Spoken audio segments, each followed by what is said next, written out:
जल व्यवस्थापन, सिंचन तंत्रज्ञान, ठिबक सिंचन आणि पाणी बचतीचे उपाय। हा व्हिडिओ जर आपणास आवडला किंवा अशाच नवनवीन व्हिडिओसाठी आपल्या चॅनलला लाईक, शेअर आणि सबस्क्राइब करायला मात्र विसरू नका। सर्वांना नमस्कार। आज आपण शेतीमध्ये महत्त्वपूर्ण असणाऱ्या जल व्यवस्थापन विषयावर चर्चा करणार आहोत। पाण्याचे महत्त्व प्रत्येकाला माहित आहे, पण जलसंपदा कमी होत असल्यामुळे शेतकऱ्यांनी जल व्यवस्थापनाचे नवे उपाय योजणे आवश्यक आहे। या व्हिडिओमध्ये आपण सिंचन तंत्रज्ञान, ठिबक सिंचन, पाणी बचतीचे उपाय, जलसंपदा व्यवस्थापन आणि शेततळे निर्माण या सर्व बाबींवर सखोल माहिती घेणार आहोत। सिंचन तंत्रज्ञानाचे प्रकार। पारंपरिक सिंचन पद्धती, भूमिगत पाणी पद्धती, पाणी शेतात वाहून देणे, पाण्याचा अधिक वापर पण कमी परिणामकारकता। सर्वसाधारण पाणी पद्धती, जास्त पाणी लागणारी पद्धत पुरवठा असलेल्या शेतात वापरली जाते।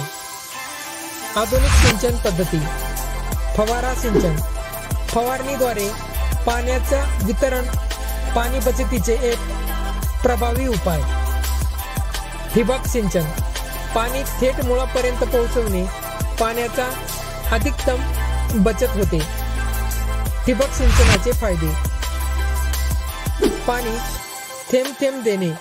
ठिबक सिंचनात पाणी थेट मुळापर्यंत पोहोचते, त्यामुळे पाण्याचा अपव्यय टाळला जातो। ऊस, फळबागा यासारख्या पिकांसाठी उपयुक्त आहे। ठिबक सिंचन पाणी कमी उपलब्ध असलेल्या ठिकाणी आदर्श पद्धत आहे। ठिबक सिंचनाचा आर्थिक लाभ। उपलब्धता आणि खर्च कमी खर्च, पाण्याचे योग्य वितरण आणि जलसंपदा व्यवस्थापनेत मोठे योगदान। पीक उत्पादनात वाढ। जल व्यवस्थापनामुळे पिकांची वाढ आणि उत्पादनात वाढ नक्कीच होते। पाणी बचतीचे उपाय। पाण्याचा योग्य वापर।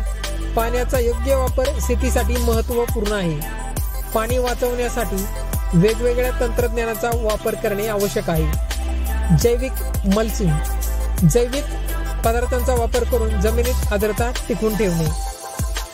जलसंपदा व्यवस्थापन। शेततळी, शेततळ्यांच्या निर्मितीने पाणी साठवणे आणि कमी पावसाच्या ठिकाणी पाणी पुरवठा करणे। जलशुद्धीकरण, साठवलेले पाणी शुद्ध ठेवणे, त्यामुळे पाण्याचे योग्य वितरण आणि शेतकऱ्यांचा फायदा होतो। शेततळी निर्माण। शेततळी म्हणजे काय? शेततळीची रचना पाण्याची साठवण आणि वितरण करण्यासाठी एक संरचना शेतकऱ्यांसाठी आर्थिकदृष्ट्या फायदेशीर ठरते। मातीचा वापर। शेततळ्याच्या बांधणीसाठी योग्य प्रकारची माती आणि भूमिगत संरचना निवडणे महत्त्वाचे आहे। शेततळ्याचे फायदे। पाणी साठवण। पाणी साठवण क्षमता वाढते, त्यामुळे गरजेनुसार पाणी उपलब्ध होऊ शकते। जलशक्ती आणि पिकांची वाढ। पाण्याचा योग्य वापर करून शेतकरी अधिक उत्पादन घेऊ शकतो। आजच्या या व्हिडिओमध्ये आपण जल व्यवस्थापनाच्या महत्त्वपूर्ण बाबींवर चर्चा केली। सिंचन तंत्रज्ञानाचे प्रकार, ठिबक सिंचनाचे फायदे, पाणी बचतीचे उपाय, जलसंपदा व्यवस्थापन आणि शेततळी निर्माण या सर्व गोष्टींचा अभ्यास केला। पाण्याचा योग्य वापर आणि बचत करून आपण शेतीला एक नवा मार्ग देऊ शकतो।